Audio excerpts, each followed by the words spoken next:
அல்லாஹ் உங்கள் மீது மகிழ்ச்சியாக இருப்பதற்கான 5 அறிகுறிகள். 1. பாவத்திற்கு பிறகு வருந்துதல்.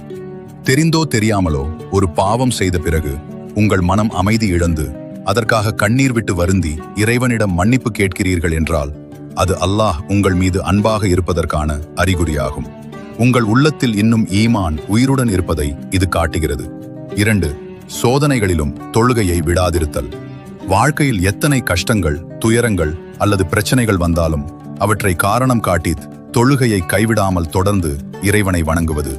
சோதனையான நேரத்திலும் நீங்கள் அல்லாஹ்வையே நாடுகிறீர்கள் என்றால் அவன் உங்களை அவன் பக்கம் நெருக்கமாக்குகிறான்.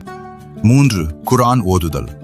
இறைவேதமாம் குர்ஆனை ஓதுவதிலும் அதை புரிந்து கொள்வதிலும் உங்களுக்கு ஆர்வம் இருக்கிறது என்றால் அது மிகப்பெரிய பாக்கியம். 4. சோதனைகளில் தளராத மன உறுதி. வாழ்க்கையில் சோதனைகள் வரும்போது துவண்டு போய்விடாமல் நடப்பதெல்லாம் இறைவனின் நாட்டம்படியே நடக்கிறது என்று பொறுமையை கையாள்வது. 5. கண்ணீருடன் துவா செய்தல்.